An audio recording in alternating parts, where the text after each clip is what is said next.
Hello and welcome to another episode of the Portrait Profit Show. I'm so glad that you're here. This is our second Monday of the month where we have a panel of three come in and share their opinions about a subject. Tonight, we're talking about studio rentals.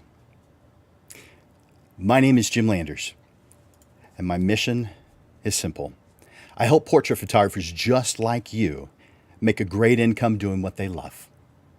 Each week, you get tips and systems on the business side of photography designed to help you gain a mastery over marketing and sales, reducing the struggles that most photographers face so you can finally get what you deserve.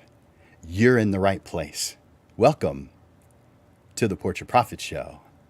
The Portrait Profit Show is brought to you by Digital Pro Lab and Landers Photography School. Oh man, studio rentals. We have three studio rental owners here today. And I'm going to bring them on one at a time, bring them all on at the same time, but then I'm going to introduce them and bring them on each one at a time.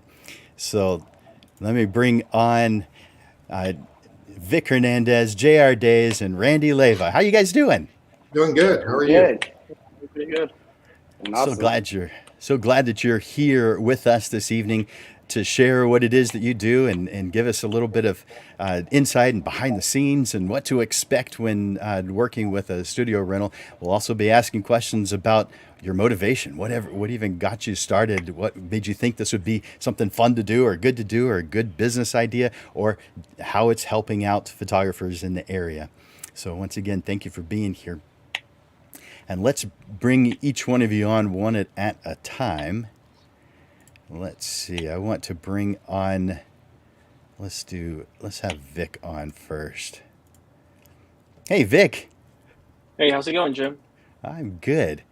Can you tell us a little bit about you and what you do? Well, I'm a portrait photographer. Um, Even though I have a studio, I do more of my work on location. I do a lot of real estate photography. Recently, I got more into second shooting weddings. It's less stress, still good work. Um, and then in studio, I do portraits, headshots, and product. Um, but my experience goes back to 15 years of customer service experience. So having a studio kind of like fits in with that pretty well. And I am the owner of Studio 125. Studio 125. Where is Studio 125? It's by Haysbridge, across the tracks. Bridge. So we're probably a couple blocks down from the Pro. So 125 Lamar. 125 Lamar. Well, thank you so much for being here, Vic. I appreciate it. All right. How about if we bring on Randy? Randy Leyva. How are you doing, Randy? I'm doing good, Jim. How are you today? I'm good. Can you tell us a little bit about you and what you do? Yeah, I've been a photographer now for about 20 plus years and started originally just shooting behind the scenes stuff. I was in the car business for a number of years, so I started shooting behind the scenes at the commercials we would do. But now I have a studio and have had one for quite some time, relocated from Dallas about a year ago, getting used to the San Antonio market. But my forte is corporate headshots. I do a lot of branding for artists, magazine work, that sort of thing. Shoot a lot of covers for that. And my studio is located off of Culebra and Teasel, right here on the west side of San Antonio. Perfect. So there's probably not a whole lot of options on the northwest side of town. So that's awesome. So you're at Culebra and Tetzel, and that is an area I grew up in because I went to Taft High School, and prior to that went to Marshall High School, and I still live in the area. My boys went to Warren High School. Well, see, all of that doesn't really ring a bell because I don't know enough about the area as far as Taft and all that. I just happen to live down Culebra on the west side in Alamo Ranch. So I was looking for something convenient and close. And since I don't know the city well enough, that's where I started. But eventually I think we'll go to something a little bigger and something a little more fashionable. But it works really well. Well, good. Well, I'm glad you're here. Thank you, Randy. Thank you. Appreciate it. Glad to be here. Now let's bring on J.R. Daze. JR, how's it going? Doing good. Thank you for having me, Jim. Yeah, of course. Can you tell us a little bit about you and what you do? Yes. I originally started photography back in South Korea. Back in 2006, I was actually a music producer working in the K-pop industry, and then I transitioned over to film and photography. So then when I came back to the States, I got back in it back in 2017 in Lubbock, Texas. And then I moved in San Antonio during COVID, and um, that's when I started photography again. And my studio is SA Professional Studios, formerly owned by Debbie Nelson. And I'm located over on 12023 Radium Street, right here by the airport. That's why you can hear the planes flying over the building. Nice. Yeah, we were, all of us were talking ahead of time before we started the show. And while we were talking, we definitely heard that plane fly over. But now that you're inside, I don't hear anything. It's silent. Oh, no, it's quiet. Nice. Nice. Well, thank you for being here, JR. Appreciate it. All right. So let me bring Vic back on. Let's see. There we go. Vic, first question is going to you, and that is, what was your original motivation for opening up a rental studio? It was more for personal use. When COVID started, we had a large office. Originally, I owned camera renting, um, and we had a large office. Once COVID started, we were gonna downsize, and I had a chance to have a studio space because I've never had one, and I was getting a lot of product work. Um, but pretty much, I did the handshake before COVID started. I didn't even know if I was gonna be making money or anything. So since I already had the contract written up, I went ahead and asked a few people if they wanted to come in and be at least some of the studio. Um, because I wanted to go through with it, but I wanted to be sure that I can make the payments because having a studio downtown is not cheap at all. Um, so I had 5 people come in right away, so we were up and going. And people kept asking if they could rent out the studio, so I kind of opened it up a little bit more and more. And now we're pretty much full on studio rental. We do have um, leases for some of the month to month people that are in there. I believe we have like 8 people right now that rent under me, plus the hourly people. But that was the motivation, just having a studio and not having to go and rent one, and pretty much designing it the way that I wanted it to be.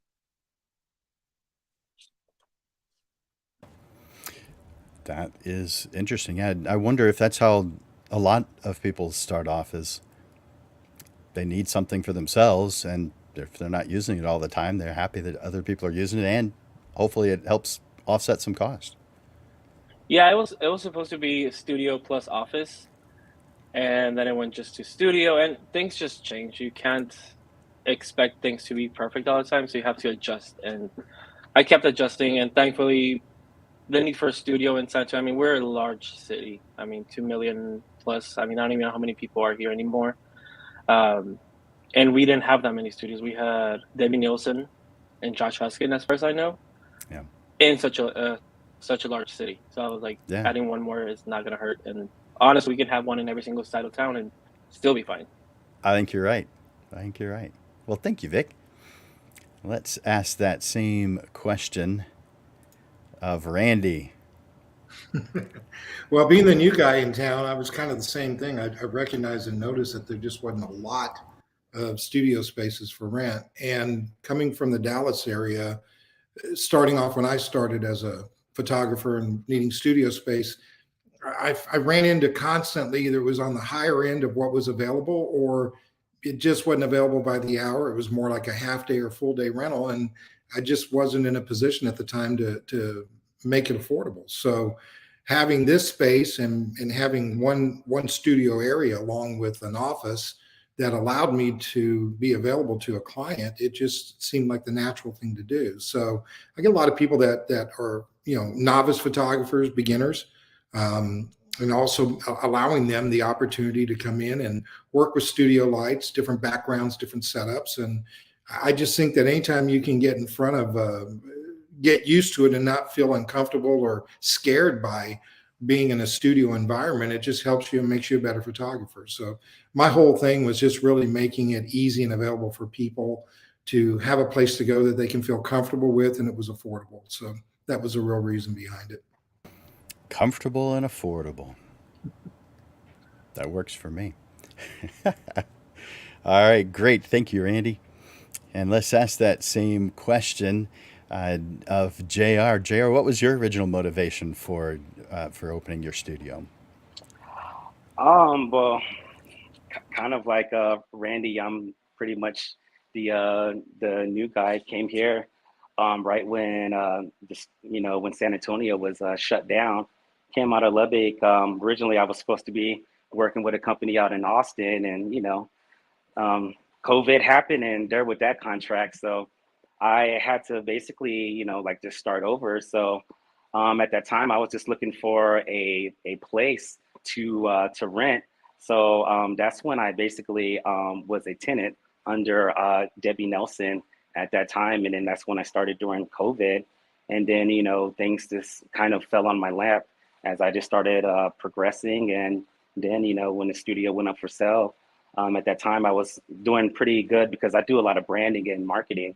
So that's when I, took over and, basically I always wanted a studio, and that was one of my reasons for even coming out here, was to eventually open up a studio. But, careful what you ask for, because, what you want, the manifestation might come a lot faster than what you think. And I just, was able to, continue the legacy. And I always just wanted to just create a community and an atmosphere for people where they can just, grow, create, and thrive.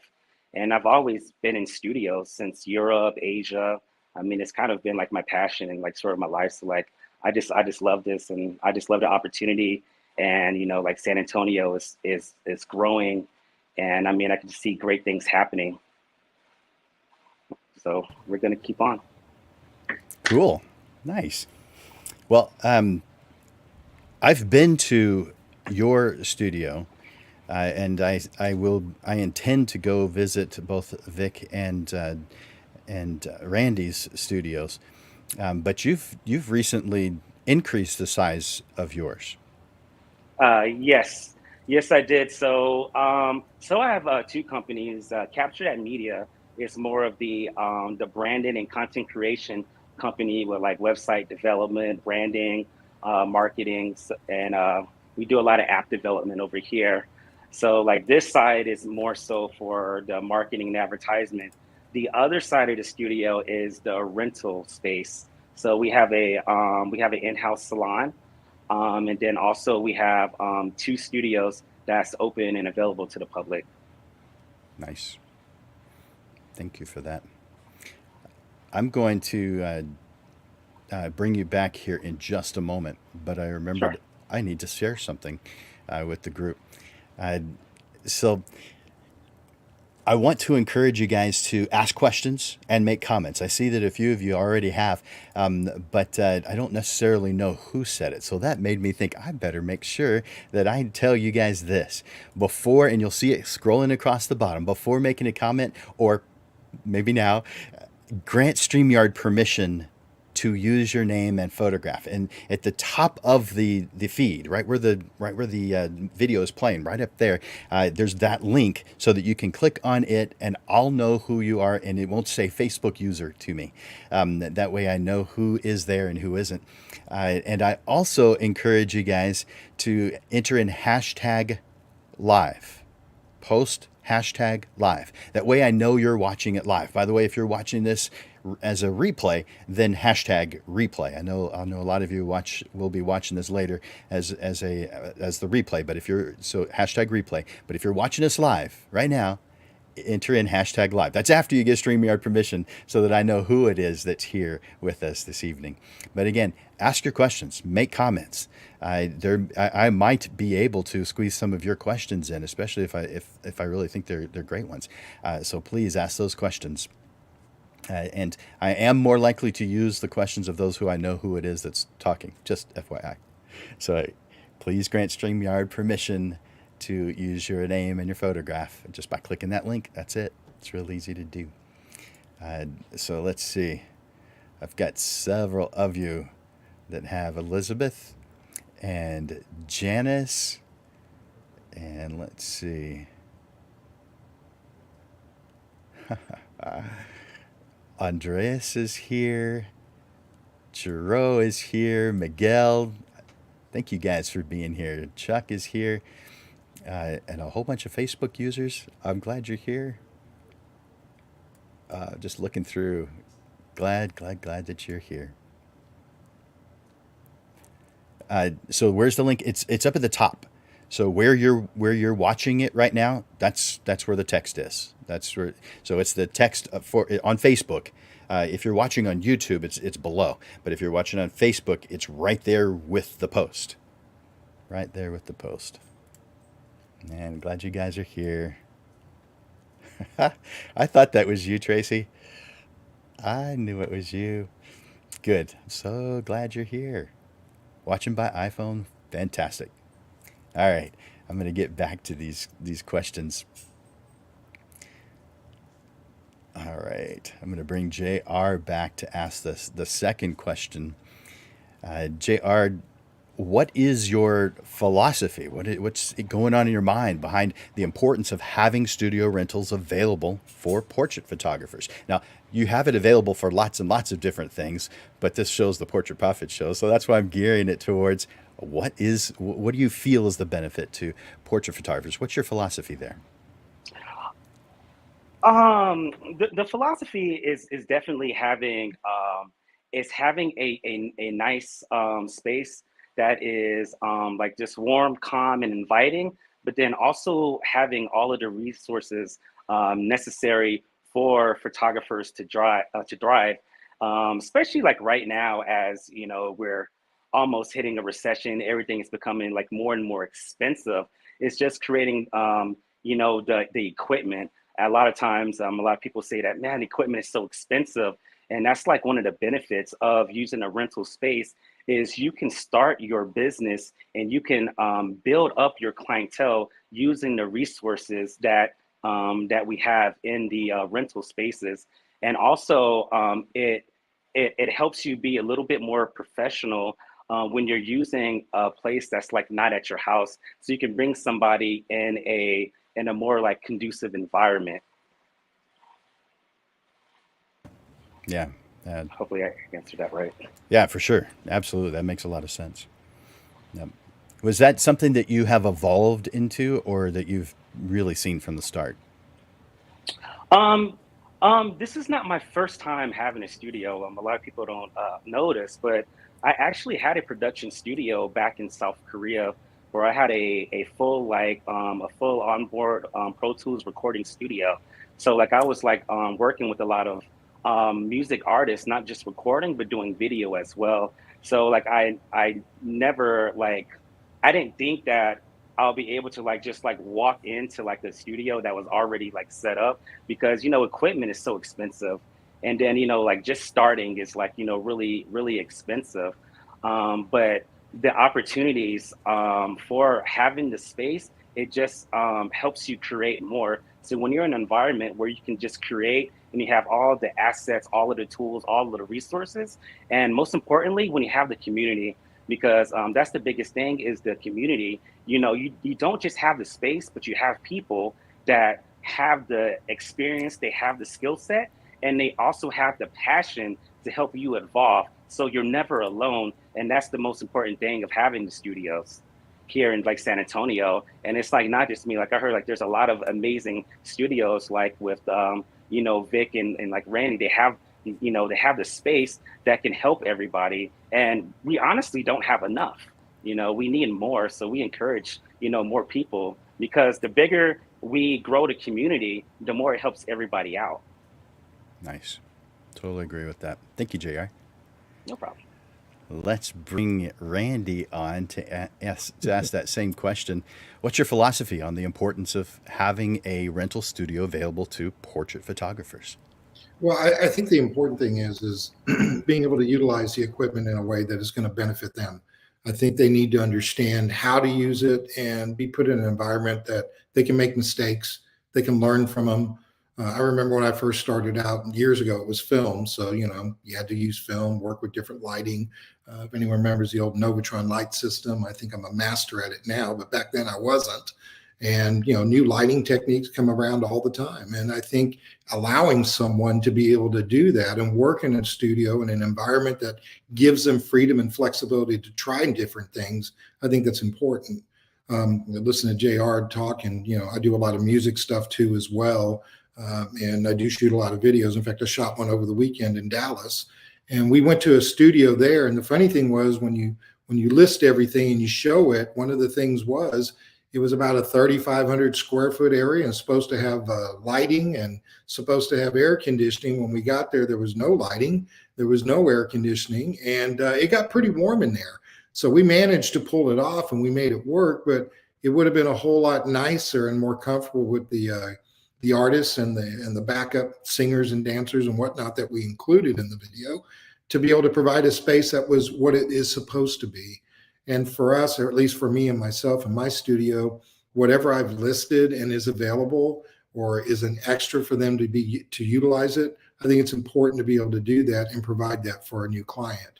But I also think it's important too to be able to teach and work with them, someone who is a novice or doesn't quite know it. And I think I get more kick out of that than I do just providing the space. I think it's nice to be able to work with someone remembering what it was like when I was younger and not having that and just kind of figuring it out on my own. So that's really my motivation, especially with the younger photographers and the communications through high school and some of the college areas. It'd be nice to be able to showcase and help them as much as possible. So you would like to help out with some of the high school programs? Oh, absolutely. I think it'd be a great thing to do. I might be able to connect you with Well, there you somebody. go. That'd be great. I'd love that. I'd love the Yeah. opportunity. I may not be as good as I used to be, but I can help. We all get a little rusty after a while, huh? Yeah, I forgot a whole lot more. That's funny. All right. Well, thank you, Randy. Appreciate that. And let's bring on Vic for that same question. Um, Vic, what's your philosophy on the importance of having a studio rental available for portrait photographers? Mainly just adding flexibility. We live in Texas where we can have all 4 seasons in a whole week. I mean, if you have someone coming over from out of town for portraits, outdoors, starts raining, or right now, like it's like 120 degrees out there. You want to have some flexibility, be able to go in a studio or whatever location is available. And just having a studio there, you can rent, like they said, you can rent it and you can rent the space without having to invest so much into it. I saw someone asked up there on when it's the right time to open up a studio.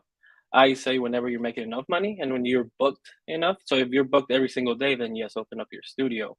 But if you're not, the best thing is to rent it. That way you are not trying to make money just to pay the bills. You can book a studio, pass on the cost to your client instead of you coming out of pocket. If you charge $100 for a portrait, charge 150 or 200 and cover that studio time.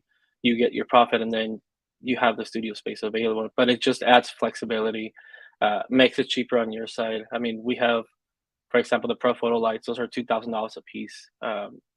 You buy 2 of those, you're already $4,000 down. But if you rent them, they'll be like $50. So it's a huge difference. So it's cheaper, more flexibility, also a safe space. If you're a model and you're shooting with someone that you don't know, it's better to go to a studio where there's other people around than to go to someone's house or Airbnb or a hotel where it might be not as safe. So just having so many options for the clients, and then being able to be there also. I try to be there as much as possible, but when I'm not, I always tell people, call me if you have any questions, or if you don't know what you're doing, just let me know. But just that flexibility and just cheap. It's cheaper than to own it yourself, and less responsibility as well. That's pretty good. I appreciate that the words of advice there, and about when should you answering someone's question of when should you open your own studio. Uh, if you're not making enough to cover the cost, then opening a studio is not going to change anything. So until then, use the advantages that studio rentals give you. Yep, that's good. Thank you, Vic. All right, so I'm going to ask you, Vic, the next question, and that is, how has your vision of of owning a studio rental changed since you started? I mean, it hasn't changed too much just because I transitioned from having camera renting. So I got used to renting out stuff to people. But like I said, when I started, it was more for personal space. I had a group of people that were already interested that I already worked with.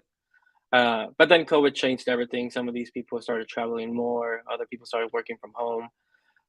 So I had to get another group of photographers to come in and be part of the studio. After that, I closed down camera renting for some personal reasons. Just had to move away from that. Um, so that loss of income right there, and then having to invest so much time in the studio, building, putting in money, time, and everything, I had to transition to make it a pretty much a full time job. So I'm there cleaning, updating stuff, painting walls, pretty much every single thing I do in studio. So that's where I'm like, okay, now this is gonna be a more of a full time job, and that's where my vision changed, where it was gonna be just a side project or an office to work out of. It became an actual job. But as far as the original thing, it's still I build it how I want it to be and how I like it. Um, and so far, people have liked that. Thankfully, I guess people like the way I decorated and set the whole thing up. But for the most part, I built what I wanted, and hopefully, people continue to like it. Are there live plants in your studio? Are there live plants in your studio? Uh, I lost count, but I think we have over 100 or more. So we have two spaces. I started with one in the back, which was very minimalistic, um, pretty much just backdrops, a few chairs, but just basically come in and just do the regular stuff. And we had a chance to get the second space. Um, and since it's facing west, I get that nice sunset light. So I added like a ton of plants, and it super fast became just a lifestyle space. So we have all live plants. There are no fake plants. So that's part of my Monday routine. I go there, water all the plants. First of the month is fertilize all the plants, Hmm. and that's one thing that people really love because they like plants, but they can't keep them alive, or they can't find studios with just natural decorations. And we're next to a plant shop, so that makes it even worse. Nice. Thank you for sharing that, Vic. All right, let's ask that same question of Randy.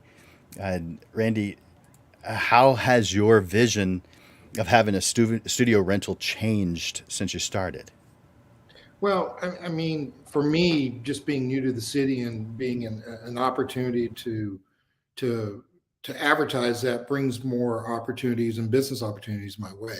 So I think that's number one. It's just getting my name out there. Number two would be getting people comfortable with the idea that you can come to a studio. I'm pretty flexible as far as um, providing times and availability. I'm not overrun yet because I'm not the oldest studio in town or more established photographer. So there's a lot of flexibility in my timing. I can work on Saturdays and Sundays by appointment. So I'm a little flexible, and I think that helps a lot of people. I also think that being that way um, opens up income opportunities that I hadn't thought of in the past. But it's a nice addition to being able to keep the studio profitable, and my wife certainly appreciates that. So that's really the goal behind it. Is your wife active in running the business? She is. She actually goes on me. I'd say about 75, 80% of my work, especially on location work. She's with me. She is part of my crew and really my crew. Uh, she uh, she knows the setups, what we're going to do, lighting, where we're going to be. she's been invaluable to me getting started as far as making this full-time effort. And honestly, I couldn't do it without her. She has just been a big, solid influence, and Nice. I couldn't ask for anything better. So if you want to ask for a better business partner, trust someone completely, and I do. So she's there for me. She really is, and she's always been a Nice. big fan of my work. So that helps too. Yeah, it does. That does. Yeah. So, so you guys are teammates then, working Oh yeah. towards a common goal. I love Oh hearing yeah. that. Oh yeah. Very much so. So it Awesome. does make my job easier. It does. Good. Thank you for sharing that, Randy. All right, let's ask JR the same question. JR, bringing you up, and uh, how has how has your vision of having a rental studio changed since you started? First I want to give a rebuttal to Vic. I was laughing at what you said about the live plants because I try to keep so many plants alive. It is not easy. So definitely I commend you with that because we are notorious for having fake plants over here. But uh but yeah, it I saw that it changed because I saw the need for a lot of photographers because when you start off when you get in, how it is like when you first get that camera and you're like, yes, I want to get into photography. I have my clientele and I want to like just get more involved to get into it. You realize that there's just so many costs that's involved. And then there's also this thing called like marketing, and you're your own brand. So over the time, I noticed that there's a lot of skilled photographers, but the biggest thing is branding. And just like having like just space right here, like I was able to kind of like just use some of my skill set and then like just help elevate a lot of photographers, as well as learn from different photographers about just how the market has changed. Because in these past 2 years, I mean, this has been different for everybody. Like honestly, if it wasn't for COVID, I would probably be working for another like marketing company, as well as like a lot of other people will be doing different things. But it's the fact that everything changed so much that we have to like keep an open mind and also be open to change, and also um, just be open to learn from other people that's around us. Um, and also it's just helping a lot of like other like photographers as well. I know personally, it was so good of not just me, but then also even like some of the residents that I have in the studio. They're able to like help people that come, to utilize the studio, and then they're able to drive so much that it's a good feeling when they come to you and they're like, hey, you know what? I'm doing it full time. I'm able to quit my job now. I'm able to, make money off of my passion and off what I love. And I think that's just the greatest thing is to see your fruits of your labor, just to see people elevate, and like that's just the most rewarding experience. And that's what I like. This industry is always emerging and it's always growing. That's fantastic, Jared. And that's uh, each one of you has expressed your interest in helping others, and so I definitely appreciate that. Uplifting photographers is what I do full time, and it looks like that's what you do full time too, based on some of your answers. So I think that's fantastic. Thank you for sharing that. Now you mentioned at the beginning that you have some fake plants. Did you want to mention about the animals that you have, or is that not something you wanted to mention? Oh yeah, so creating change. So also I do work with a lot of in-house models as well. One of the managers is a full-time model, as well as we do host a lot of model workshops. And I was able to actually buy two snakes off of one of the local models here, which is actually over here in my cage. So Athena and Zeus, they can actually be used to rent. So I can show you Zeus. They're both very nice bow constrictors. So I bet this I bet right, everyone watching was not expecting to see what you're showing them right now. To be honest, they're in so many videos, they're in so many like brands, just across like not just San Antonio, but even like throughout like Texas, and they definitely help offset the cost as well. So this is the little snake. This is actually Zeus. This is the male, and Zeus's friend is Adina. So Adina is a boa constrictor, and let me just get her out. So this is the bigger one right here. So this is Adina. So she is another boa constrictor, and both of them can actually be used for photo shoots. So this is equivalent to my live plant right here. So you also have an option of having two snakes that are actually were they're used to the camera, they're used to filming, they're really nice with friends, they're nice with family, they're nice with like just anybody. They don't bite, and they're very friendly. So if you ever need some snakes, got two of them right here. They're camera ready. And you know what? He's not just saying that. I know there's a lot of people who are not excited about snakes, but I have been around both of those snakes when the 2 or 3 times I've visited. They've I've seen them. I think maybe the first time they weren't there yet, but at least the last couple times I've been there, I've seen them, and they are super friendly and nice. It's not, it may not be what you would expect. So I definitely think that if you want snakes in your photo session, that those are pretty good ones. And actually, there's a lot of people that have kids as well. So, kids love animals, and it's pretty cool. Like watching a lot of people, they have, what I mean, this negative like persona about snakes, but then like at the end of their session, they just love them. They're like, oh my gosh, like they're so friendly. So like they're thinking it's kind of like one of the rattlesnakes that you see in the wild. But also not only can you make some cool portraits, but you can also overcome your fear. Cross it off your bucket list. That's true. So more available at your studio than you might expect. Okay. Cool. Well, then I've got the next question for you. Let's see. How far in advance can a photographer schedule their rental date? In advance, you can so if you're we have like 2 plans. So we have an hourly plan, and then we also have a residential plan. So we have like a monthly residential plan, and we have an hourly plan. So the hourly plan you can schedule 2 months in advance.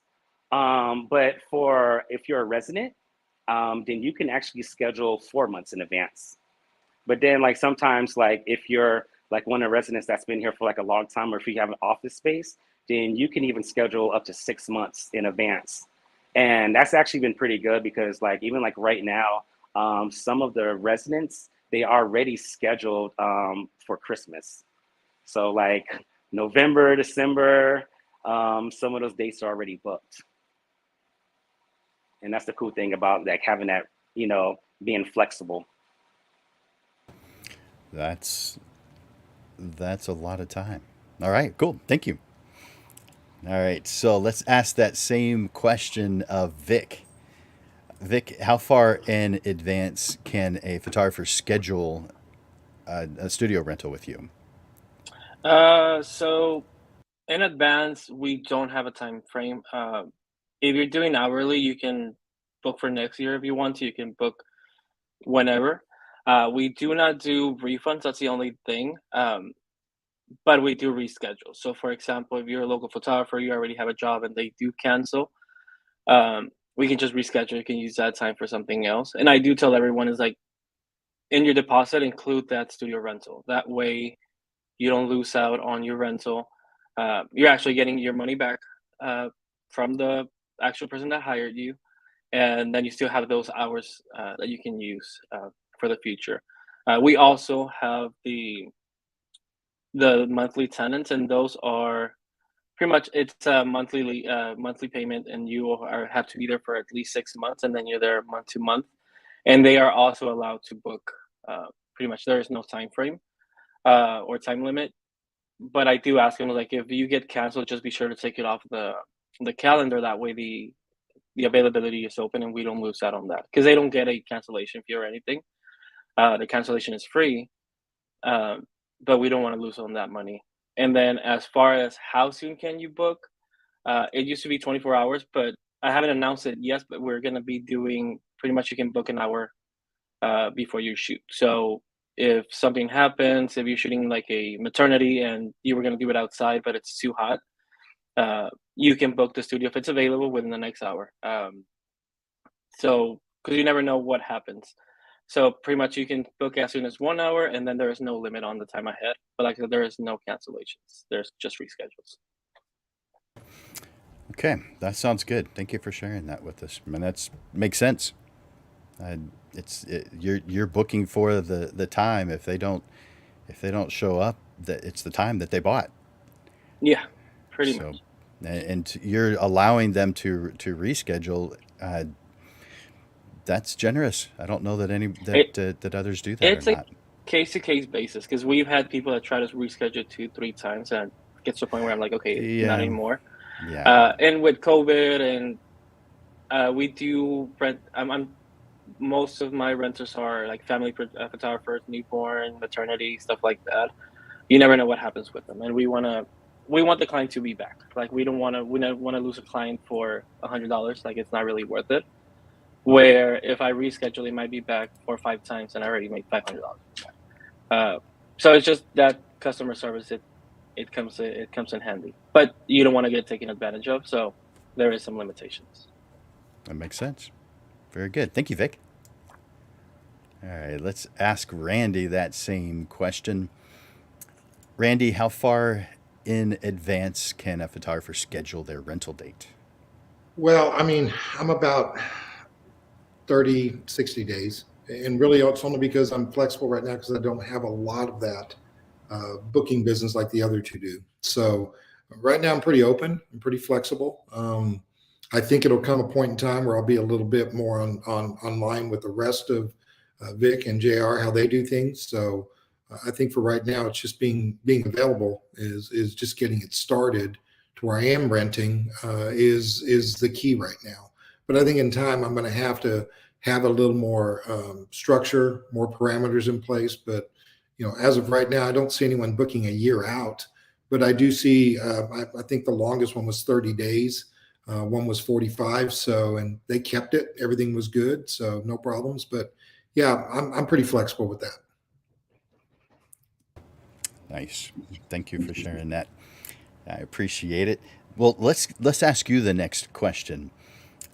So, Randy, from the moment a renter drives up to the moment they drive away, what is it that they can expect from working with you?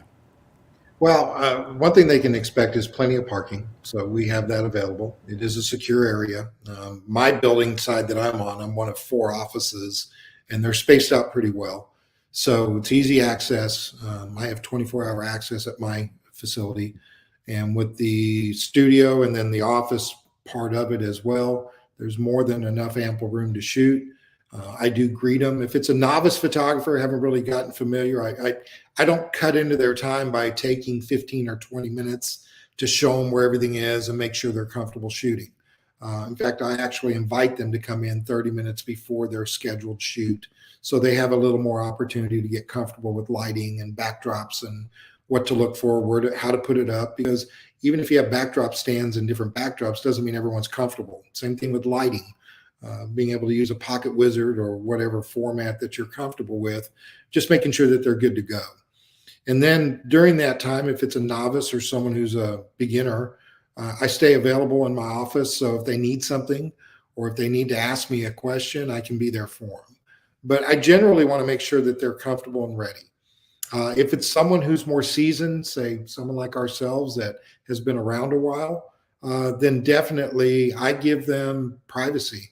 I let them know that if they want to do a shoot and they book for 2 hours and they're comfortable with everything, I'll disappear. I don't need to hang out in my office. I tell them that I'll come back when their time's up. And it's usually, if 5 or 10 minutes before their time is, or I'll usually come around 5 minutes after. But I leave them alone, let them do their jobs, so they don't have to feel like someone's looking over their shoulders. So from the wide spectrum of both sides of it, I think it's important for the novice or beginner to know that they can be helped, and I think it's important for the more skilled photographer to be left alone and do his job, because he has booked that client. They do expect professionalism from them and being able to do the work. So let them do the work. Makes perfect sense. Totally agree with that. I like that kind of flexibility. Thank you for sharing that, Randy. Thank you. All right, so let's ask that same question let's go to JR. JR, from the moment someone drives up to the moment they leave, what can they expect from working with you? Well, first of all, you do have parking, because like we are kind of like in like a like a industrial area. So it's private, so there's not a lot of traffic in this area. So like the security is good. So we do have 24-hour security.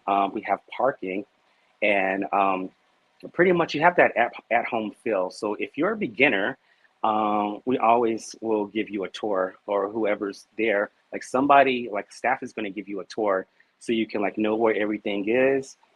If you don't know about lighting, like we will give you a quick demo. We'll help you with your camera. Pretty much like staff is pretty much well knowledgeable with all of the cameras. Pretty much at this point right now, we can troubleshoot just about any camera, because we done had every objection thrown at us at this point. So we can help with that, from the backdrops to the lighting. And if you are experienced, the most important thing is we'll give you that space, because also it is 24-hour like access. The more experienced photographers, they don't want the help. They don't like somebody like over their shoulder. So it's like, I'll get them full access. Like they can come, they know where everything is. It's pretty much like self-service if you know where everything is. If not, we can help you. We do give that option where we can set up the backdrop for you.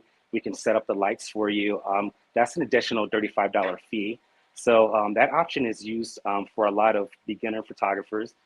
We always tell them whenever they come, they call before they schedule. If they're the first time, I tell them to come in first and let us give you a tour so they can see where everything is. That way, they're not just coming for the first time and they don't have like, they're not like, kind of like deer that's like, like in a train, you know what I mean? Like just, hey, where's everything? It's my first time. My client's here. They already know where everything is. So I want them to be familiar where everything is. So if they don't get that option, then we'll just send them a video, or a lot of times we'll FaceTime, or we'll send them pictures. Hey, this is what you need. We'll prepare all that for you. But most importantly, it doesn't matter if you're a beginner or if you're experienced. My biggest thing is you leave with all the shots that you have. So that's the most important thing. It doesn't matter your skill set.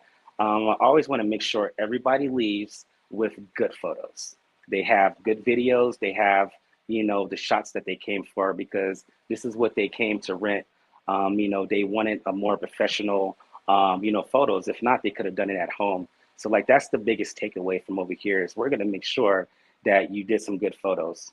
And if not, you can shoot us a message, and, we can even like give you the tools and like help you edit that. So that's been one of the biggest advantages, is actually helping people from start to finish. Sounds like a lot of good options. Thank you for Customer that, JR. service. That's right. It shows.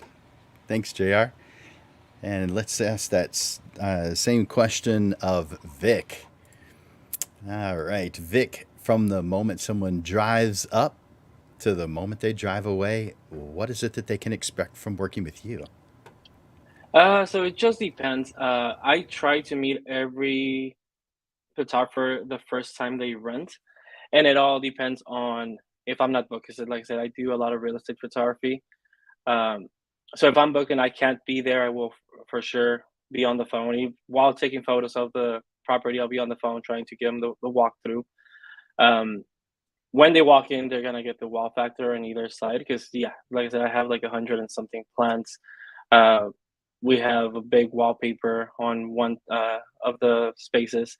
On the entrance to the other space, we have a big swing with a lot of plants as well. So they walk in, and the photographer walks in, and then they bring in their client, and the client is always like excited because they see something they don't have at home or something that they see at a restaurant, or um, pretty much kind of like the Pearl. So we were kind of trying to do that same thing as the Pearl. But if I'm there, basically, I will give you the walkthrough. If you have any questions, I will be sure to help you out. I will show you where the dressing room is at, where the bathrooms are at, um, what we have available for backdrops, seating, all the accessories. Since I don't have anything personal in there anymore, I pretty much tell people that they can use anything that's in the space. Um, so it's same thing, very limited as well. So if they are trying to get a certain type of photo, if I can help them with a really quick setup. But a lot of people that come in, they already know what they're doing. So all they want to do is a quick setup so they can start, or a quick walkthrough so they can start setting up as soon as possible. Because if they have 2 hours, they want to make the best of them. You never know if the client's going to be late or is going to be shy or something. So you want to use the most time. But from the start to the finish, I'm always available. If I'm there, I tell them where I'm at so they can come and see me. If not, they have my number and they can call me with any questions that they have. Excellent. Yeah, it makes so communication is going to be easy. Very. So the next question is for you, and you've already answered it, but maybe there's something more you can share. You mentioned about the plants and parking and the lights, but that's the next question: is what equipment, facilities, parking, etc., do you have available for the renters that are working with you? So the first one, the most important one, I think, is natural light. I'm trying to cater for those natural light photographers. Uh, Most of them, when they rent for the first time, they're scared because they've never used the flash. Uh, so having two big windows, one in the east, so you can get those morning shoots, or one in the west, so you can get those afternoon shoots, is very important. Of course, you can close if you don't want to use the natural light. You can close the curtains and block most of the light. Uh, Second, we have, I believe, 14-foot ceilings or taller. So for me, that's very important, especially when I'm photographing like product and stuff, because I do the overhead lighting with lighting on the side. So I want to be able to have as much space available. Um, and if you're shooting at home, you have very small ceilings. So having large ceilings is really helpful. We do have 3 C stands on each space because we have 2 spaces, both independent. They both have C stands. We have B flats. We have hand painted canvases that I paint myself. One space has the seamless backdrops. The other one doesn't. Um, One space has monitors, so if you want to connect after the shoot, you're more than welcome. They both have dressing rooms because I believe that the clients should dress in a dressing room instead of a restroom. But we do have restrooms as well. We do have a large parking, and it's free. And we're on the first floor with a ramp, so it helps if you have older clients or if you're photographing and you're bringing in your own furniture. Makes it very easy for you to have that. For rent, we do have LED tubes. We do have LED lights, which have become very popular because a lot of people don't know how to use flash. So just do a continuous light. I mean, that back in the day, a lot of people use continuous lighting. So if you don't know how to use flash, do continuous lighting and get that photo that you want. We have RGB lights. Pretty much whatever I see on sale, I'll buy it if I want something for myself. We do have a product table in there. We do have a space for makeup and hair. Lots of couches, Apple boxes, chairs, pretty much everything to make a photo. Like if you can make a photo in there, like you need to take some lessons, and we can give you some lessons in there. But you have pretty much every single space corner. I made it so it's photographable. So the whole space is completely photographable in there. And I think that's pretty much all we have in there. That's a lot. One more thing, we do have a bed that I keep in storage. It's not right in front, but if someone wants to do a door session, which that has been the most popular lately, we do have a bed that you can come in and bring it in and make it look like a apartment building. Very good. But yeah, it's a lot That's of shopping. a lot of of IKEA. props and a lot of tools. That's fantastic. Yeah, and if you walk into the space, it's very minimalistic at the same time because everything is in a certain spot. But we try to have as much as possible to create it. Basically, no excuses to not create an image. Nice. All right. Well, thank you, Vic. Let's ask that same question of Randy. Let's see. Randy, what equipment, facilities, parking, what do you have available for your renters? Well, I would love to have natural light setting like Vic does. Sounds to me like he's got a heck of a studio there, similar to the one I had in Dallas for a long time. But, my preference would be natural light setting, but mine is a studio light setting with backdrop for portraiture and corporate headshots and things of that nature. And I also do a lot of on location work. But for my studio, I have lighting available. I have soft boxes. I have different backdrops. And of course, the facility is open and available for changing area.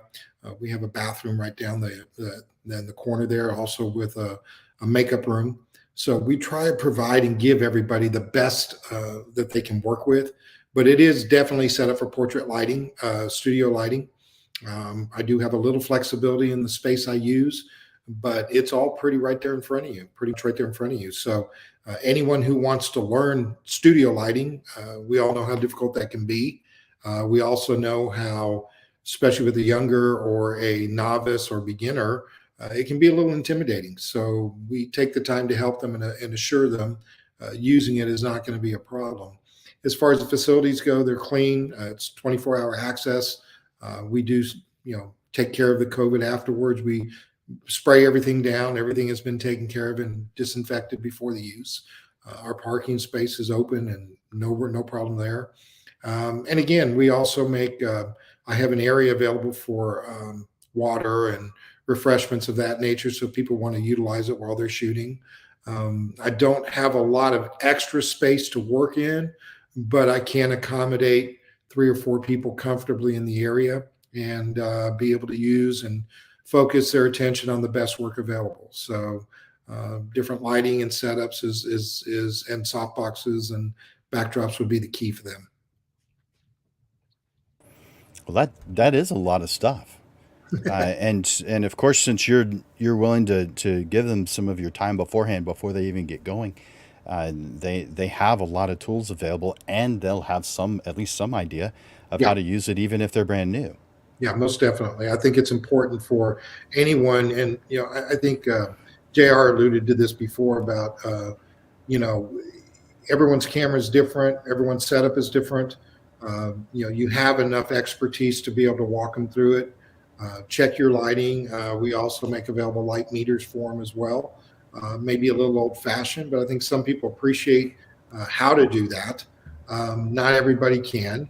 I remember when I first started, I was hoping and praying that my images were great. And, you shoot a roll of film, and if you got one, you were happy. But digital being what it is today, it definitely changes how you can see things. So I think it's important to just keep, I think the not attitude so much as the confidence. And confidence behind the camera really makes a difference with your customer or your person that you're working with. If they see you know what you're doing, they level out, they get comfortable, they're ready for you to pose them and do whatever you need to do to get the best image possible. So that's my feeling on it. Very good. Thank you, Randy. All right, let's ask that same question of JR. Let's see, JR, can you share with us a little bit about your facilities, equipment, parking? Well, you already mentioned parking, but what kind of things that you have available? I can see you're walking around the studio right now. Yeah, this is actually the office. But I guess I can show you. I can show you some of the props. So we actually have a prop room. Excuse the mess, but we had a very long weekend. A lot of stuff. But we have a lot of props from newborn photography, it's by seasons, Christmas, Easter, extra bathtub, props, clothes, lots of clothes, jewelry. So pretty much what we really like to do is we emphasize social media a lot. So depending on what you want, send us a message and also give us like some type of storyboard or like give us an inspiration photo. And what we'll try to do is we try to minimize costs. So more than likely, we probably already have the prop, or if not, more than likely, like if people tell me in advance and it's something that the studio can use, we'll buy it, because more than likely, if you need it for your shoot, somebody else is going to need that for their shoot. So I'm just going to give you a quick tour if you don't mind. So let me go across the street.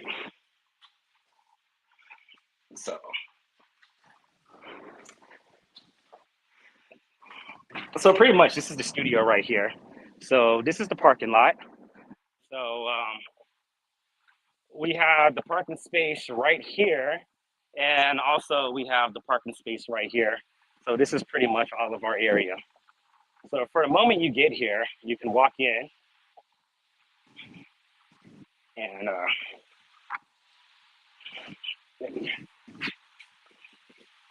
when you come in, you have the lobby right here. So I'm gonna first of all, always get some candy. This jar is always filled with some candy. Here goes Studio One. So I know a lot of y'all was talking about natural light. So we have a curved glass wall for natural light. So especially for the golden hour, this whole wall lights up. So you can use this space. When you come in, we have triggers here for you because we use Paul Buff and Alien Bees. So already there's gonna be lights set up. So you're welcome to move anything around. So you have the option to have a backdrop here, or you can bring in different props. So this is Studio One. And Studio One is mainly used for boudoir and milk baths. So a lot of times they like to put the bathtub right here, especially during golden hour. We even have a rack where you can hang your curtains. And then also we have a lot of people that love Ariel, Shibari. So you can even hang stuff up here on the ceiling right here. But you have your lobby right here. So the cool thing about this facility is when you have multiple clients or when you need to do mini shoots, your clients can wait right here. And we even have a TV right here for the kids. So they can sit here and they can watch TV while you do your shoots. We have the microwave if you need some food.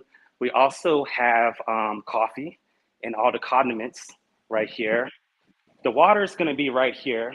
What makes this place unique is we actually have an in-house, fully functional hair salon, and they can do makeup, they can do styling. So if you need a makeup artist, just let us know in advance, and we can provide that for you. The bathrooms is over here. So we have the men's restroom right over here. And also we have the women's restroom, which is right over here. And it's pink. We also keep props here as well. Flowers.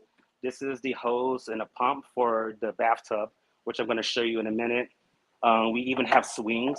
So you can actually, you can suspend your client in the air, as well as San Antonio is big for graduation. So we actually offer every single cap and gown of all the colors from high school to graduation with from the universities. We have all the caps from every single college and university and high school in San Antonio. So you don't have to spend any money. Pretty much everything you see right here is a prop that you can use, from the plants to the couches. And here goes the bathtub that I was talking about right here. So you can actually fill this up with real water and you can do milk baths. We even have in-house printing, which is with Debbie Nelson right here. And here goes an example of what we can do. So we can print multiple sizes. Not sure if you can see that. So let's say you need different lights, different bulbs. If you need more stands, so we have everything right here from stands to flashpoint constant lights to ring lights. And inside here, we have multiple Alien Bee and Einstein lights from 800 watts all the way to 1600 watts. and we have all of the gels in every single color. In this cabinet right here, we have multiple triggers, black lights, extension cords, and we're gonna move on. So we have all these different chairs, more chairs. These are the offices. Fake plants. Here you go, Vic. Sorry, man, it's not alive. Over here, we have diffusers, and we have more chairs. And what makes the studio interesting is, let's say you have a makeup artist and you have about 10 or 15 clients, you can actually build a makeup set. So we can put the chair in the studio. We can build a whole makeup set within a studio that you can actually use. So you can do everything in the room. So this is Studio 2. So in here, you can actually fit up to 3 different backdrops all at one time. So in here, you can set it up any way you want. We can also hang anything that you need up on the ceiling. And as always, we have all the triggers. So the only thing you need to do is connect this to your camera, and the flashes, the strobes, they're automatically going to work with any camera. If you need backdrops, we can go back over here. So there's more props. We have all of our muslin backdrops, cloth backdrops, different textiles, flowers. We have a bed where you can do boudoir. So actually that's our bed right here. This is the frame. So you can literally make yourself a bedroom. We have all of the V-flats. This right here is mostly baby props. And we have an assortment of seamless backdrops over here. And then these are also the headboards for the bed, as well as diffusers. And we have like just different panels for your photo. So let's say you need a different textile, or let's say we don't have it, and it's something that I think is going to be conducive for the studio, I'm going to go ahead and get it. And also, this is used a lot. We have fake grass. So if you're a beginner, you know, we can take you on this tour, but what makes this interesting is a lot of photographers can come here and they can just use this facility like it's their own. So mi casa es su casa. But yes, this is the studio. Nice. Thank you, JR. Thank you for giving us that live tour. So that was fun. Hope you guys enjoyed that. So can I, is this a good time to ask you the next question? Sure. Uh-oh. Did my camera go off? Yeah. Okay, give me. I'll ask. Okay, here. Oh, there you are. Here you go. You got it. All right. So the next question I have for you, and now I'm going to ask this as far as beginners, and I'm going to ask this for those who are a little more experienced. But what advice would you give for someone who's brand new with little or no experience, who is renting from you for the very first time? The best advice that I can give a beginner is to be honest with your skill set. It's okay if you don't understand natural lighting, if you don't know your camera functions, let us know. So when you come here early, we can give you a crash course. The second thing is to always have a shot list. That way you never make any mistakes. The most important thing is you want to make sure that your clients get what they're paying for. And when you're new, a lot of times, you know, you're going to be stressed, you know, like, because you're like, oh my gosh, I don't know how to do this. I don't know how to do that. If you plan ahead, the execution will be a whole lot more proficient. So always have a shot list, always have the poses down packed. So you can just go back to that shot list. And that way you're not just, you know, telling the other client, what do you think we need to do? You have that shot list so you can just knock those out one at a time. And that's the most important thing, is to be prepared. And then also, like, let us know so we can help you out. So if you let us know and we can better serve you, your client is happy, you get paid, we get paid, they get a satisfaction because they get an asset that's what they wanted, and we're all happy. Perfect. So be prepared. Yeah. Sounds like the who's that says that? Is the Boy Scouts of America that's be prepared? Always gotta be prepared, man. Good advice. Good advice for life. All right. Well, thank you, JR. Now let's ask that same question of let's go to Vic. Vic, can you give us some advice for and I'm going to ask this also, I'm going to come back to you and ask it for those who are a little more advanced. But for those who are just starting out, can you give some advice to the brand new photographer with little to no experience who's renting from you from the first time? I mean, this one's gonna probably be in general, and wedding photographers will relate real good with this one. Is arrive early. We give you a 15 minutes, pretty much kind of like that you can arrive 15 minutes before. And if there's no one there and you want to call and want to come in a little bit earlier, then that is fine too. That way you can walk the space, you can see what shots you might want to get, also see what the lighting looks like, and if you're gonna need some extra lighting. Um, so just also you want to be there before your client. You don't want to arrive at the same time and both be surprised at the same time and kind of like trying to figure out everything. So arrive early, and ask questions. And honestly, ask questions goes for anyone from starter to expert, because we all don't know everything. There's something that you might not know, and if someone knows the answer, why not ask them? That way you can better yourself.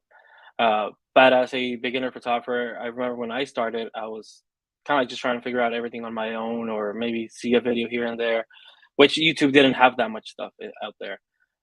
Now there is tons of videos, tons of tutorials, reviews, anything that you have a question for, there's probably an answer in YouTube or Google.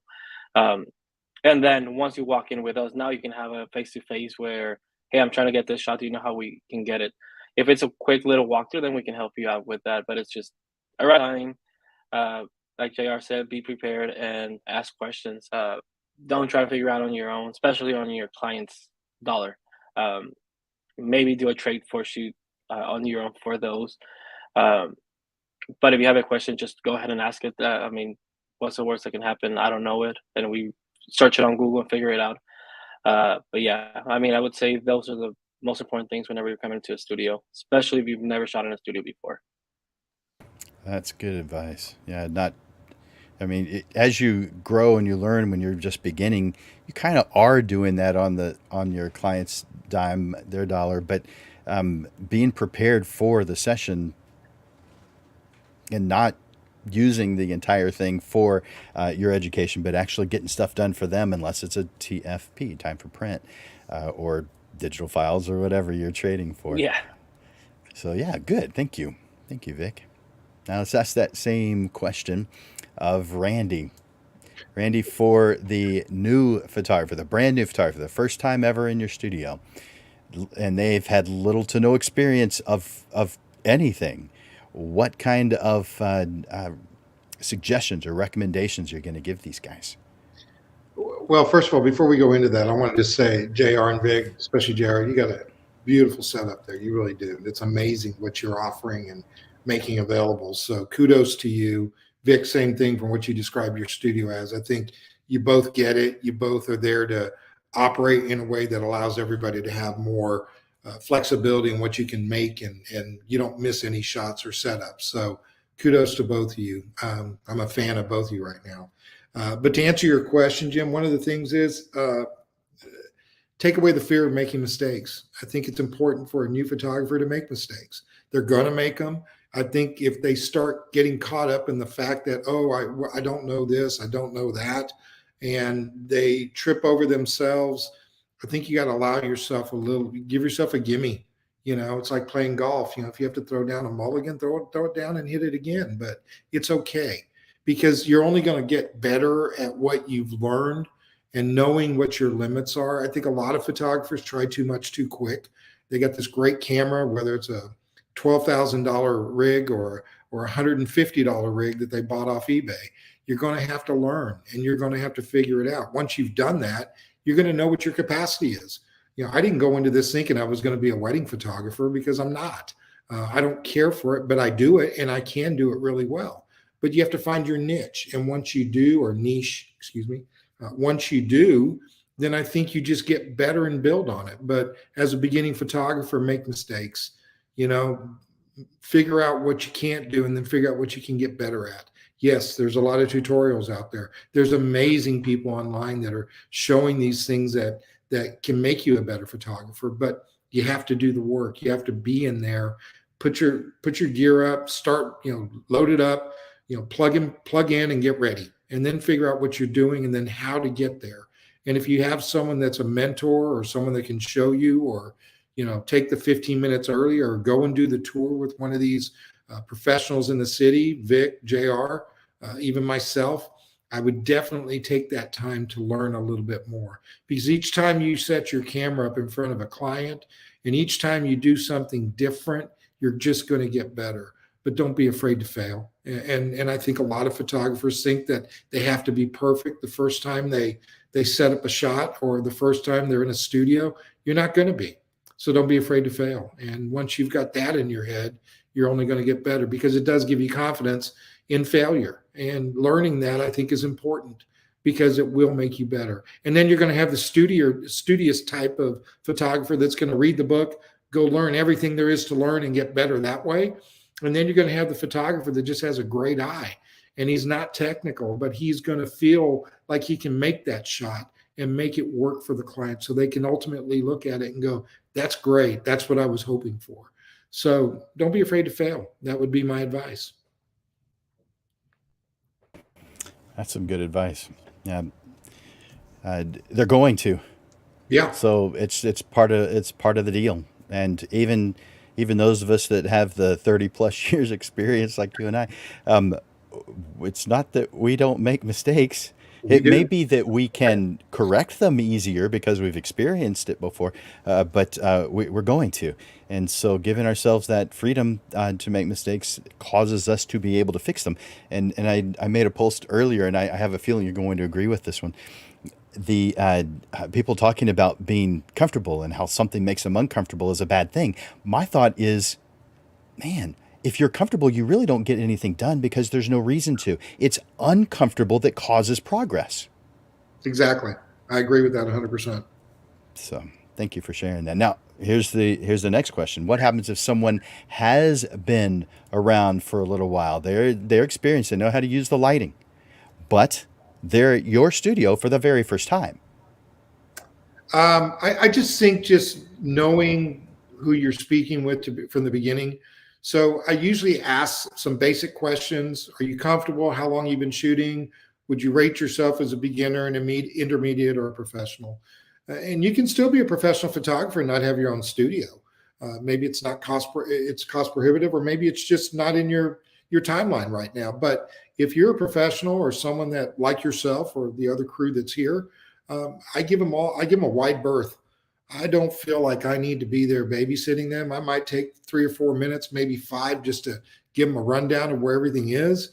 But at the end of the day, it's all right there in front of them. They know how to use the equipment probably better than I do. And I'd rather them just feel like it's a home. Because if you treat them that way, it's no different than having a dinner party or a barbecue. If you take care of your guests and you make them feel good and welcome, they're going to come back. They're going to want to come back and sit around and grill burgers and tell stories and have a Coke or a beer, whatever your flavor is. But really, at the end of the day, I just give them a wide berth and let them do what they can do, because no one wants to be inhibited or prohibited from doing their jobs. So, just go work. And that way they can feel like they can come back anytime and not be bothered and get the best work out of whoever they're working with. There's a takeaway for every time someone says something, and man, when you said grilled burgers, I just stopped listening. So did I. I didn't want to mention it. It was the beer that got me. So yeah, that combo, absolutely. Yeah, combo. So tonight you're inviting what? Sure, sorry. come on. We got plenty of room. Come on. If my wife's listening, she needs to pick up some beer and some burgers. Thank you for that, Randy. All right, that same question is going to JR. So JR, let's say you have someone who is their experience. They know how to use lighting. They know how to use this. They know their camera. They know how to work with clients, but they've never been to your studio before. What advice can you give them? Man, I always tell them have fun, like have a good time, and also experiment. So one of my takeaways that's made me pretty successful and how I was able to like elevate and get a lot of repeat clients is pushing them like to their limits. And then everybody is skill set, everybody is skilled. So you might have somebody that is like an expert at doing this, but I'm always like, hey, what about trying this or trying that? So I always like, like want to give them that option of, hey, you know what, we already know that you're gonna you're gonna give the clients what they want. And more than likely, a lot of pro photographers, when they shoot, in about 30 minutes, they already have, the shots that they need for their client. So I'm always like to like kind of like just push them to the edge, like, you know what? Okay, so you did that, but I was like, hey, how about trying this or trying that? Now, the thing is though, I don't just, you know, try to like, push or, persuade just any client. I'm going to do my research and know who they are first. And then when we're comfortable, I'm like, hey, you know what? I noticed that, you shoot like this, but what about trying gel lights, or what about like trying this or trying that? And the thing is, this is a creative community, and we're always trying to grow and elevate. And remember, this is creativity. There is no glass ceiling because you can always do something different, and that tends to like help out a lot of people. So it doesn't matter, like, there's a lot of professionals that just started, from like 6 months. And I kind of want to go back to what Randy was saying. It's not about the camera that you have, it's about the skill set. Because I might have surprised you guys. I have like there's one client that comes in and he shoots with his iPhone. And you're like, okay, what the heck? The iPhone, the quality is amazing and it's good, and he's like, hey, this is what I have. And I'm like, okay, you know what, you're good at this. Hey, what about adding a flash onto this, and then let's make this good, and let's just build up the creativity. So he's good at his equipment and his gear, but you know what, creativity is not the same as understanding your equipment. And that's where communication comes in. So if you communicate with your clients, you can just create a multitude of things. And that's what makes, this job so fun, because there is no limit to what you can do. And this is an evolving industry. So I always like to encourage people, hey, let's do more. Let's try it out. And even sometimes, I'll add on extra time, that way, we can try this and we can achieve that. Because a lot of times clients come for one thing, but if you shoot more and you produce more than what the client wants, that's called an upsell. So you can also make more money, because they're going to want more prints. They're going to pay for more photos because you didn't just give them what they wanted. You gave them something that they didn't even know that they wanted, because you tried something different. So that's the takeaway. Try something different, continue to grow, continue to be more knowledgeable, because this is art. There is no limit to what we all can do. Yeah, I'm going to be silent after that. That was good. That was great. Hey, I've got a question for you, not related to what you just said. But Sure. it was a question that was asked by someone who's watching, Tiffany, and she asked questions about the makeup artists that you have. Uh, uh, what's their fee? Are they on standby for sessions? What's the scoop there? And I'm sure they all charge their own rate, so you probably have no say in what they're charging. But maybe give Tiffany or anyone else who's curious an idea of how they work with a makeup artist or hair and makeup artist. So because I've only been here for less than 2 years, believe it or not. And B, there's so many people that come in and out of this facility. Um, Always what I do is, remember, every makeup artist, every hairstylist is different and they have a different skill set. So the best way to recommend a makeup artist or a hairstylist is to provide a reference photo or an inspirational pic of what you want. So that's why our biggest communication is Instagram and Facebook, because then we can kind of see those visuals. And then once we get those visuals, we can match it up, with the proper makeup artist, or we can match it up with the proper hairstylist, if that makes any sense. And as far as price, that kind of depends on the makeup artist and the hairstylist. Did I answer that correctly? I think so. Thank you for taking the time to answer that. And thanks for your great response to the question that we asked. All right. So let's ask, let's see. Let's go to Randy. And Randy, am I on the right question? Yes. What do you give as far as advice to the experienced photographer? They understand lighting, they know what they're doing, but they're at your place for the first time. Be as helpful as I can to make them feel comfortable with the environment. I think that, if I took myself and I went to one of the studios, whether it's Vic or JR's, I'd want to be able to know where this is or where that is, look at the different rooms and setups. My studio isn't as big as theirs, so it's a little more compact and available. So really, I just want them to know that, that everything available here is for them. Pick and choose, be as creative as you want to be. Let your hair down, so to speak, and find areas within the studio that you can do different things. The backdrop settings can be changed. It can be moved from one area to another. I have 2 walls that I work off of. Lighting, same way. I probably have a total of 6 different light setups and different things that they can utilize to be as creative as they possibly can. I encourage them not to miss shots. I encourage them to try things that they normally wouldn't. Worst thing that happens is it doesn't look right. Then they fix it and go on about it. But most professionals or most guys with a lot of experience don't need to be babysat. And I try and create an environment that lets them do their own work. And if they want to talk to me about something or ask me a question, I'll be available to them. But I really just want them to have fun. I really just want them to enjoy the setting. And like I said, if they leave happy and their client's happy and they've got some great images, the end result is always there. And they're going to always want to think about coming back. And if they have other questions, be able to point them in a direction that's going to help them. So like I said, I don't have a natural light setting. I wish I did.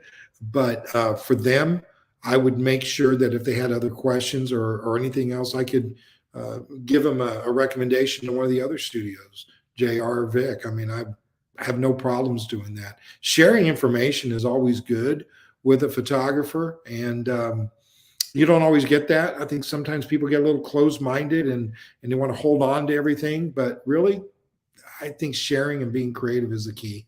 So that's really it in a nutshell. Sharing and being creative. Absolutely. Yep. Definitely amongst people who would agree with that. Thank you. Thank you so much, Randy.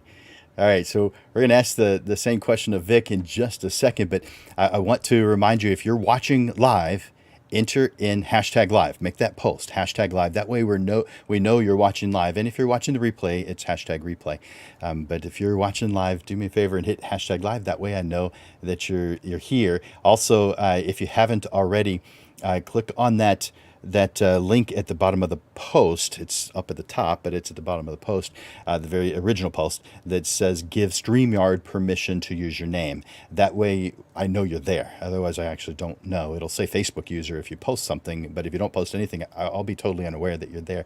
And I encourage you to hit the like button, hit the love button, hit the wow button, whatever it is that's appropriate. And during a live stream, you can hit that multiple times. So if you hear someone say something that you like, hit love. And then if they say something again that you like, hit love. When you're watching a live stream, you can click like and love as many times as you want. And it is easiest on a cell phone to do that. But still, you can hit like and love multiple times when you're watching a live stream. So I encourage you to do that. And so I'm going to ask the same question of Vic. Vic, if you've got someone who has experience, they know how to use lighting, they know what they're doing, they've worked with clients before, but they're at your studio for the first time. What is it that you say to them? What advice can you give them? I'd say probably the same thing, like arrive a little bit early to scout the location, see what's available, what's not available. Um, Same thing, ask questions. If you are still on the Novice area, I would say go through our Instagram and see photos that other people have taken.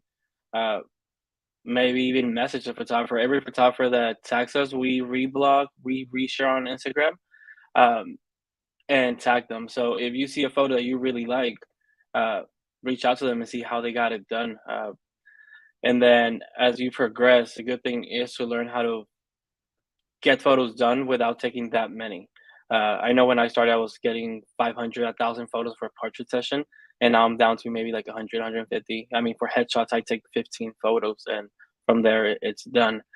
Um, and then don't be, like they said, don't be afraid to experiment, do something different. Once you got that shot that you wanted, go in and try something different. Maybe by that time, you're shooting in our Studio A, which is facing west, and you're seeing those hard shadows, hard lights. Go and play with them and see what you can get. Maybe it's not your style, maybe it's something different that you've never tried before, and you get a photo that they really like. Um, but yeah, I mean, just keep trying new things. Don't get stuck with the same thing over and over and over, even though that's what they're hiring you for. Maybe get something new that they're gonna like you for as well.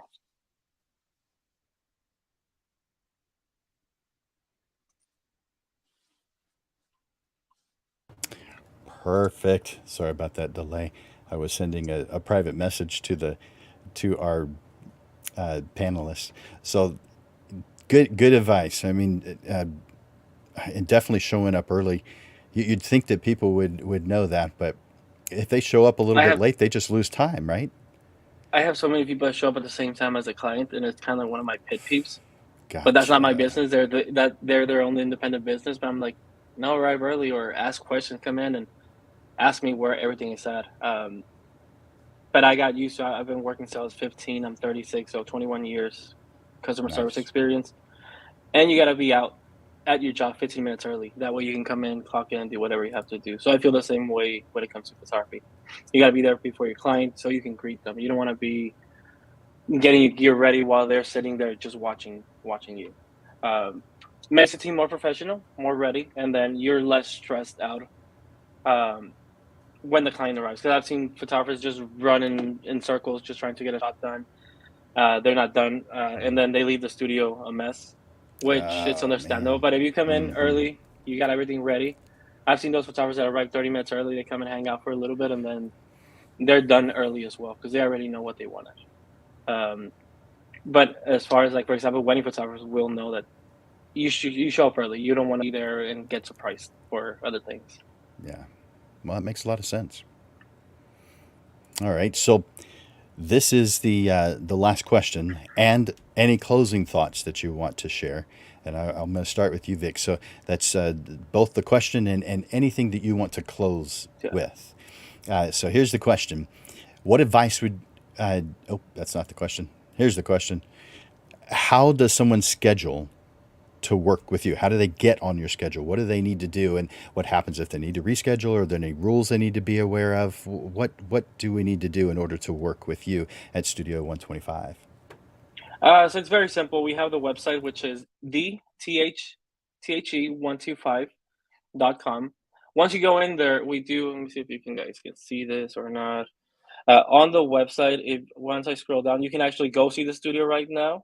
There's going to be a virtual tour for Studio A, which is the one with the plants, and then down there you're going to have another tour for Studio B, which is a more basic one with the backdrops, more minimalistic if you're not trying to have too much stuff around you, or if you're going to be creating your own mini session setup, this is the best place for you.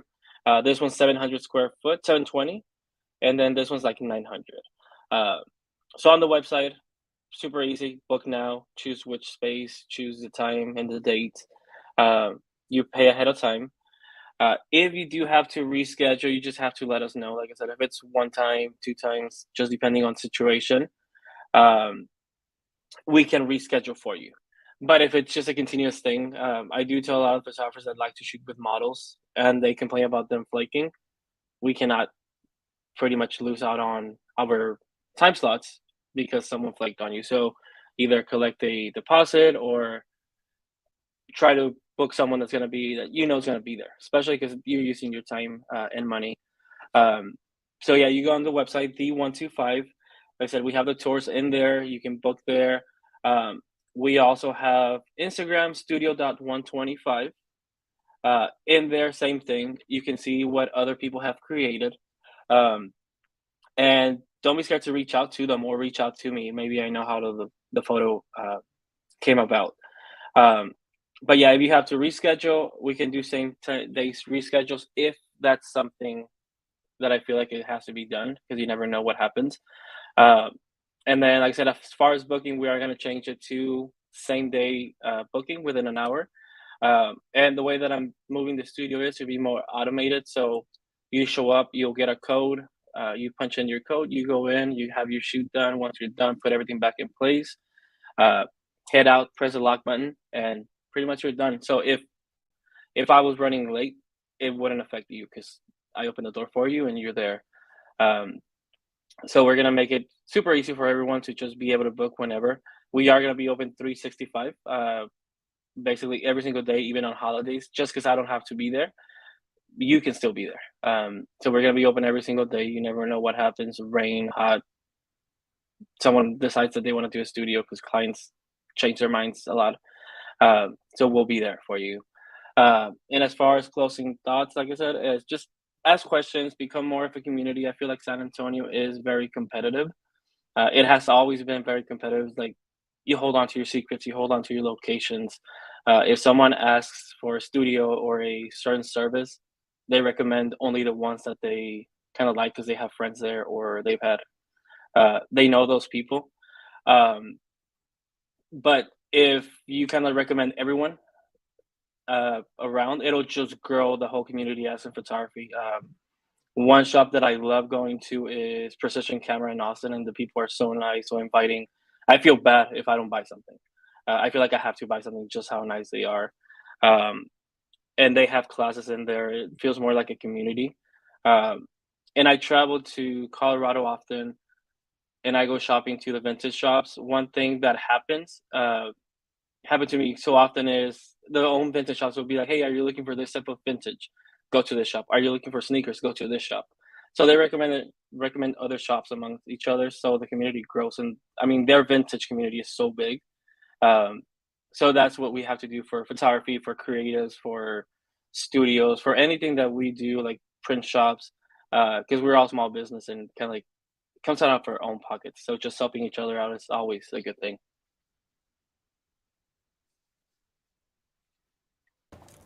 Thank you for that. What was the address? Is 125 spelled out, or is it the numbers 125? Yes. Yeah, it'll be spelled out. It's THEONE and then FIVE. So I'm gonna put that. I'm everything's gonna spelled out. make that. So I put it up on the screen wrong earlier, guys. So I wrote in the numbers 125. So And then we do have the website 125. on Instagram, which makes it a little bit easier for if people want to remember later.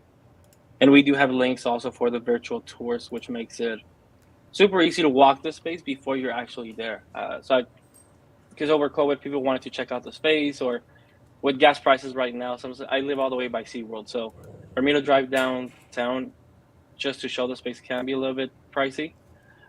So if I just can't make it, they can tour the space online. Perfect. The 125.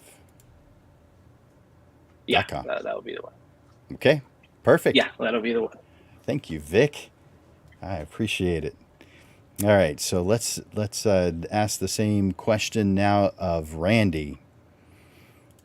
I'm gonna take that one off the screen and add back in the question. All right, Randy, in order to work with you, what does somebody need to do and to schedule you to, if they have to reschedule, what do they have to do? Are there some rules we need to consider? Yeah, as I said earlier in our conversation, I'm pretty flexible. I am on PeerSpace, so you can find me there. You can book online through them and get things set up. I'm available online as well through, I just added a page recently and on my website, which is rlp-photography.com. And I also have a pretty strong presence on Google, so I do advertise there as well for that reason. So I'm pretty flexible on terms. I can do 7-day work week. It's available. They can book online, they can set it up, or they can call me direct. And by calling me direct, they're able to get everything done. And I'm generally available unless I'm out of town. And in that case, I block those days and make them let people know I can't be there and available to that. I'll always meet them there and I'll always be there. I don't feel just yet that I'm at the point where I can do a service where I don't have to be around, but I'm generally pretty flexible so I can work with people. As far as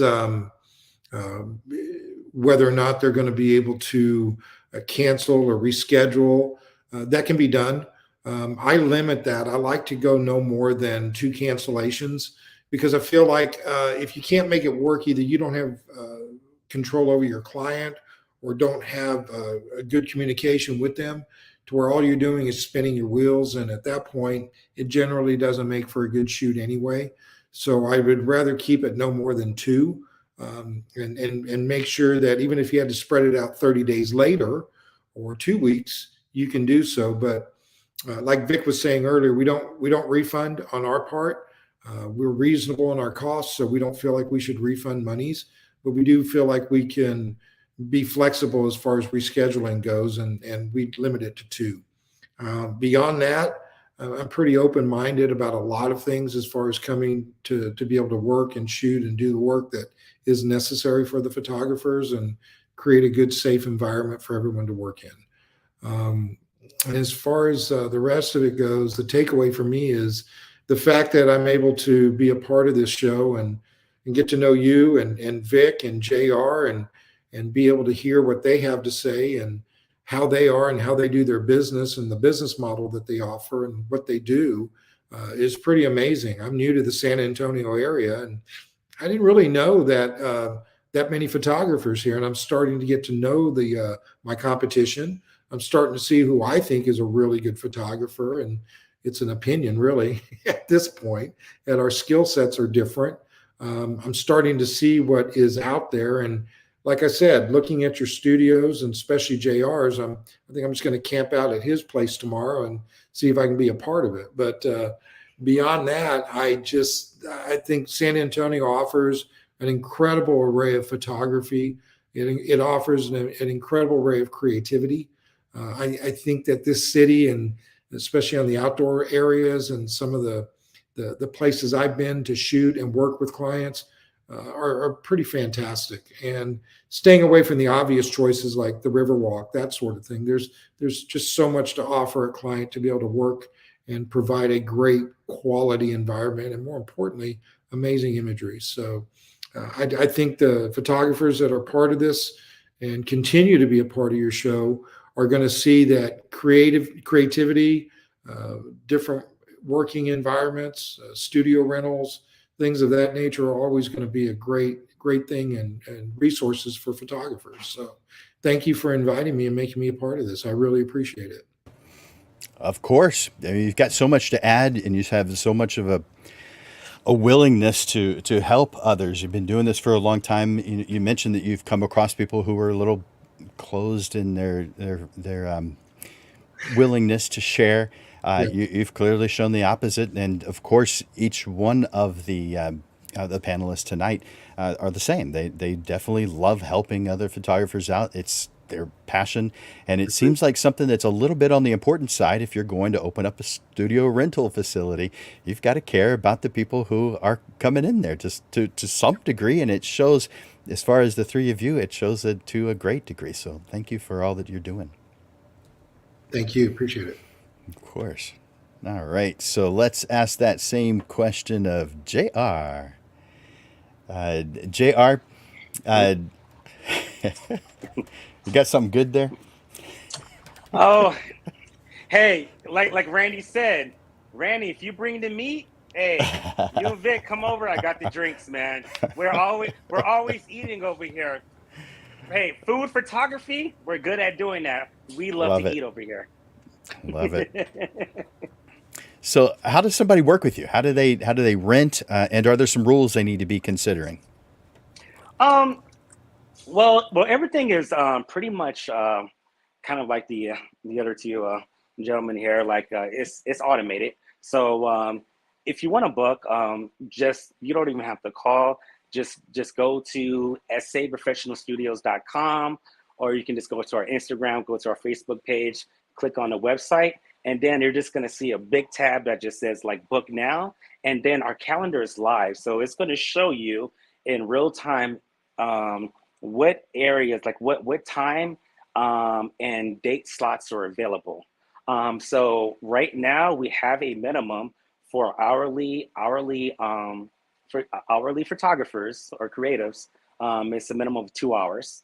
So, and this is the big thing right here, because I get a lot of messages about this. So let's say somebody has 3 to 5 p.m. booked.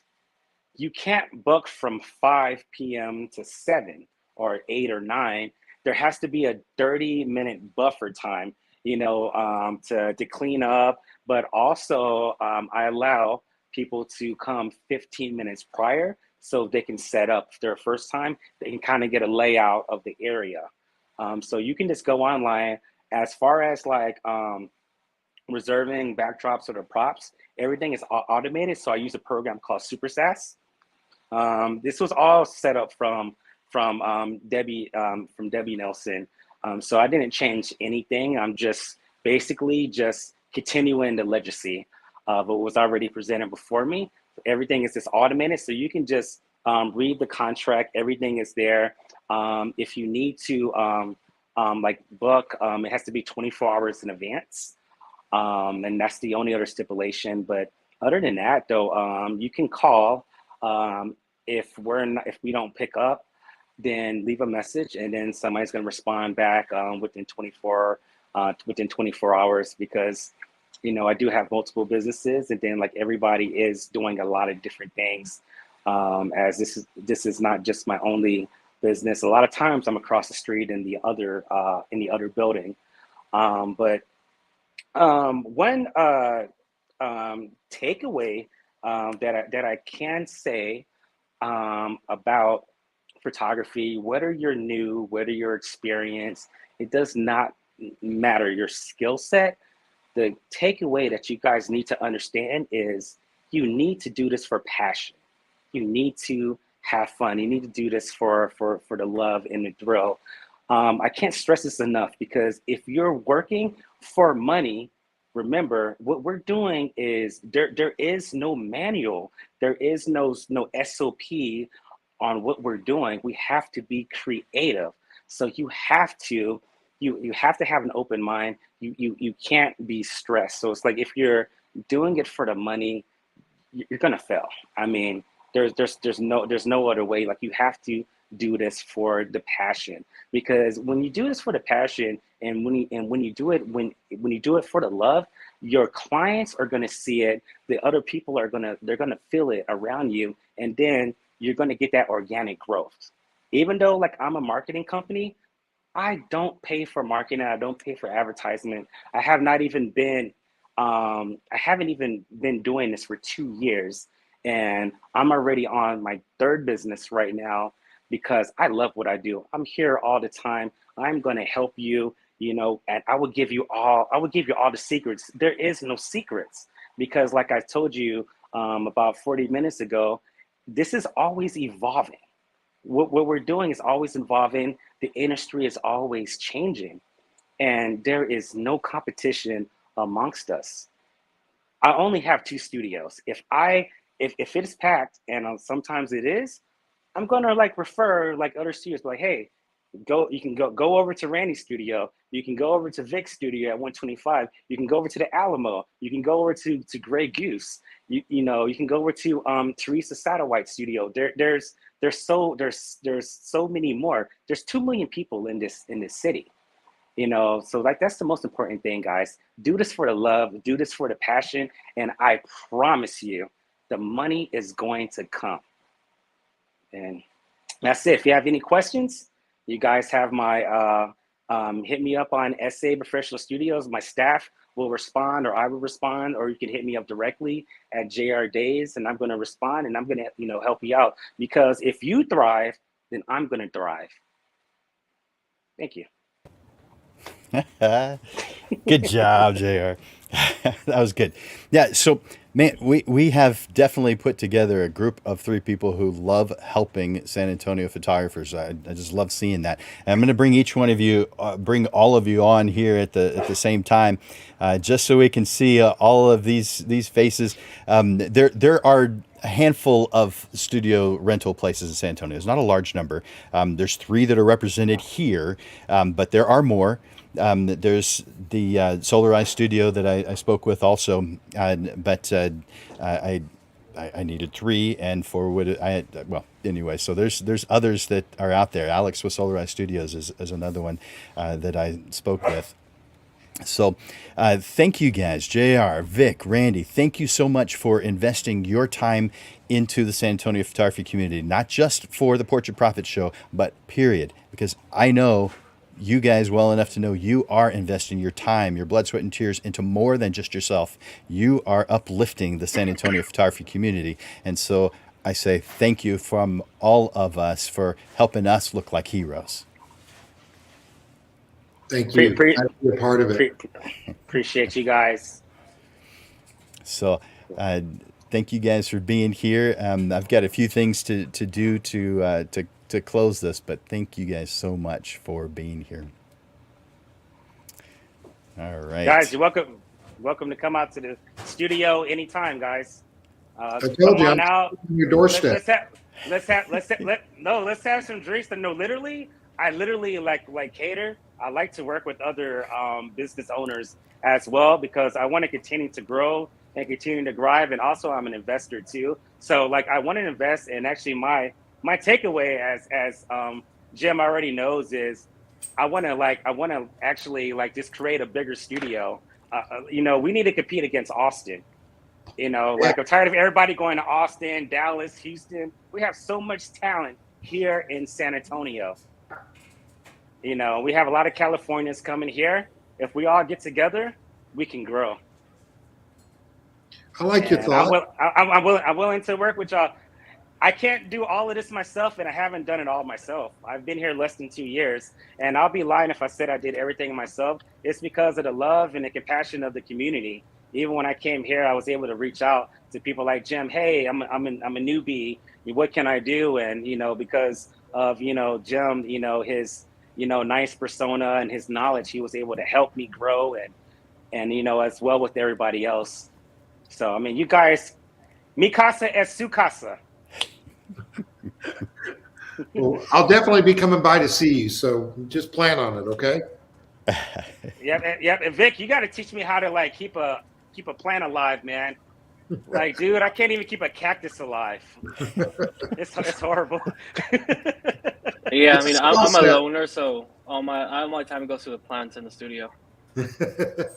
Man, the women beat me up all the time. Oh, these fake plants. We need something to lie, especially in the salon. They kill me all the time. It's a lot of work.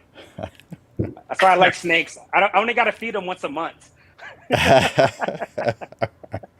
And we've seen you do that because you record that. Oh yes, sure. Yes, I do. Sure. It's very entertaining. Well, thank you guys. I appreciate all 3 of you, JR, Randy, Vic. You guys are awesome. Thank you so much for being here this evening. Y'all have a great evening. It's good to meet you all. Thank you. You guys have a great evening.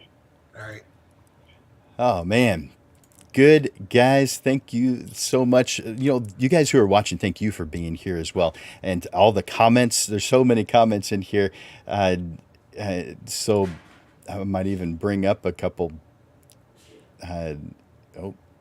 Nice. Yes. Trying to help you thrive, JR. Nice. Uh, Appreciate those thoughts, Steve. Uh, Ronnie, glad you are here. You've been here multiple times too. Let's see.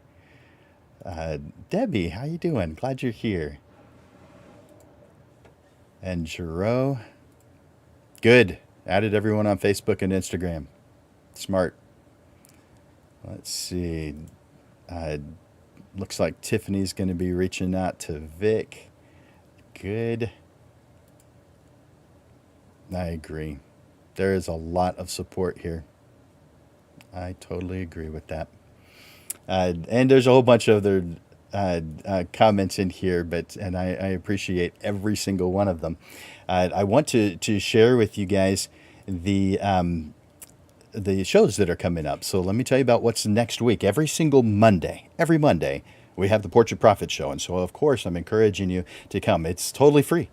You get to hear either a subject that's beneficial to the photography, the business of photography side, or we bring in someone with knowledge about a certain subject, like you've heard this evening. So in the upcoming shows, a week from today at noon, we have Who to Know. And this is build your support base is what that's about. So who to know, and then a week after that, put this on your schedule so that you know. So that's 1 week from today at noon, and then to close out this month is one that's just meant to get your attention. My relationship with the florist. This is about building relationships with other businesses to help both businesses for win-win situations. My relationship with the florist on June 27th. So that's what's coming up over the next couple of weeks. Please put those on your schedule.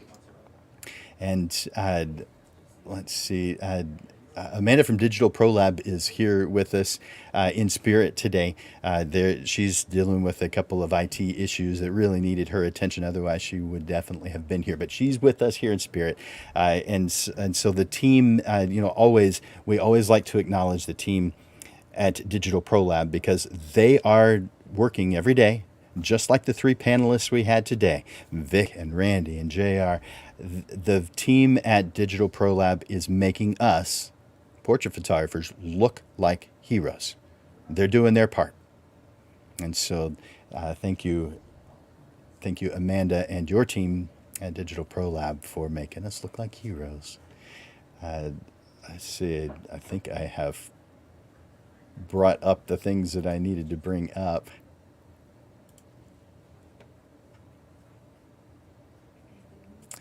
It looks like I have. All right. So if I've forgotten something, it's now too late, huh? So for Landers Photography School and Digital Pro Lab, this is Jim Landers bringing you the weekly Portrait Profit Show, giving you evolving content, awareness, and even fun to the business side of photography. Through helpful information, step-by-step processes, and action steps that will help you with the struggles you deal with now, so you are constantly realigned to the path that leads to the success you deserve. Be here every Monday to hear a different way of looking at the business side of photography.